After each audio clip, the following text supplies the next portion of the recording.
Hi hello అందరికీ నమస్కారం. So ఇవాళ మనం ఒక సండే రెసిపీదా చూడబోతున్నాం. సండే అంటే ఎక్కువ స్పెషల్ అయితే కాదు, కాకపోతే నేను ఇవాళ మామిడికాయ మునక్కాయ సాంబార్ చేయబోతున్నాను. దాంతో పాటు మింట్ చికెన్ ఫ్రై చేద్దాము. సో రండి చూద్దాం ఎలా చేద్దామని. కొద్దిగా ఒక 150 గ్రామ్స్ కందిపప్పు నానబెట్టుకుందాం. దానికి ఎప్పుడు కానీ కందిపప్పు నానబెట్టుకుంటే మనకు గ్యాస్ ఫార్మేషన్ అనేది తగ్గుతుంది, అందుకనేసి మనం నానబెట్టి వేసుకుందాం. అందులో ఇప్పుడు ఒక పచ్చిమిర్చి వేసుకున్నాను, ఒక లార్జ్ సైజ్ టొమాటో వేసుకున్నాను, ఇందులో కొద్దిగా ఇంగువ పౌడరు, దాంతోపాటు కొద్దిగా పసుపు.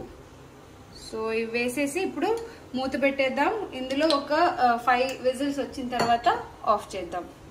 సో ఒక 4 తెల్లుల్లిపాయలు వేసుకొని ఇప్పుడు ఇందులో స్పూన్ వేసేయాలి. సో ఒక చిన్న టిప్ ఏంటంటే, ఇందులో స్పూన్ వేసామంటే మనకు మామూలుగా పొంగుతుంది కదా, నీళ్ళంతా కింద వస్తుంది, అది రాకుండా ఉంటుంది. సో ఇప్పుడు మనం లిడ్ పెట్టేద్దాం.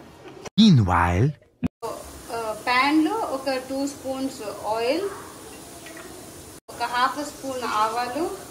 సో ఇప్పుడు మనం సాంబార్కి తిరబాత్ వేయబోతున్నాం. అందులో కడాయిలో కొద్దిగా ఆయిల్, మెంతులు, ఆవాలు, ఇంకా కొద్దిగా జీలకర్ర వేసి, ఇంకా వీటితో పాటు 2 ఎండుమిరపకాయ వేసుకుందాం. సో నెక్స్ట్ కొద్దిగా కరివేపాకు, ఒక పెద్ద సైజ్ ఆనియన్, ఇవన్నీ వాడుకోవాలి.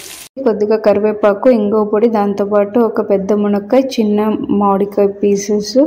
సో వాటిని అన్నిటిని కూడా యాడ్ చేసుకోవాలి. సో ఇప్పుడు ఈ కాయ అంతా వాడడానికి సరిపోనంత ఉప్పు, ఇంకా దాంతోపాటు ఒక ½ స్పూన్ వచ్చేసి పసుపు, ఇంకా నెక్స్ట్ ఒక 4 స్పూన్స్ మిరప్పొడి. ఇది వచ్చి ధనియాలు మిరపకాయలు కలిసింది. నాది కారం తక్కువ కాబట్టి నేను 4 స్పూన్స్ వేస్తున్నాను. సో నెక్స్ట్ ఇప్పుడు ఈ మిరప్పొడి మాడిపోకుండా ఉండడానికి కొద్దిగా వాటర్ వేసుకొని కాయలంతా ఉడకనివ్వాలి.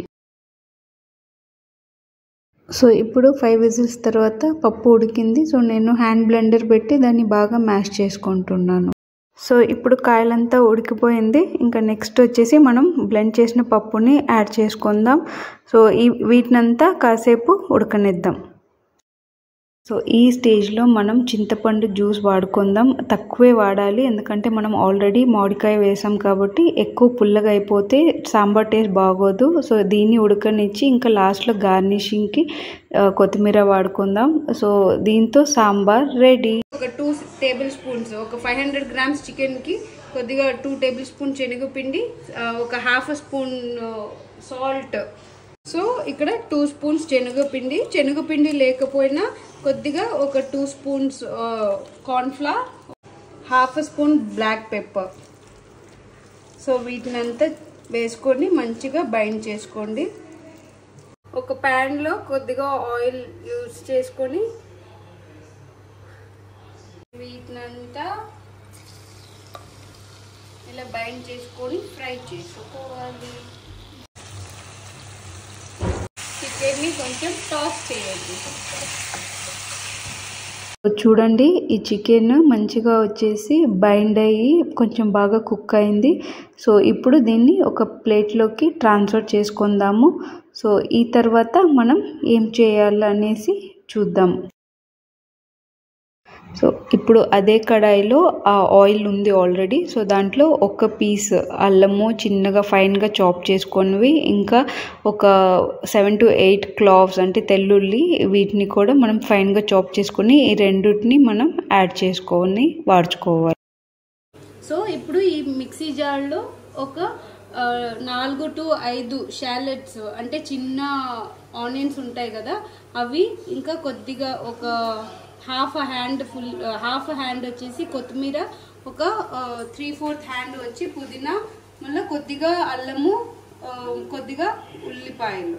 సో ఇవంతా వేసుకొని మనం గ్రైండ్ చేసుకోవాలి.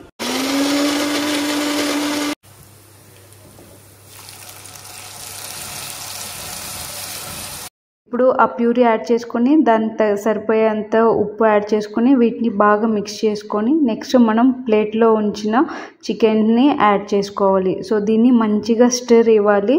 సో ఇది మంచిగా స్టిర్ చేసాము అంటే దాంట్లో ఉన్న ఉప్పు కారం అంతా కూడా కరెక్ట్గా దానికి పడుతుంది. చికెన్ అంటే గ్రీన్గానే ఉంటుంది, కాకపోతే కొంతమంది కలర్ రెడ్గా ఉంటే ఇష్టపడి తింటారు కాబట్టి నేను కాశ్మీరీ చిల్లీ పౌడర్ కొద్దిగా ఎక్కువ వాడుతున్నాను. సో గార్నిషింగ్ కోసం కొన్ని ఆనియన్స్.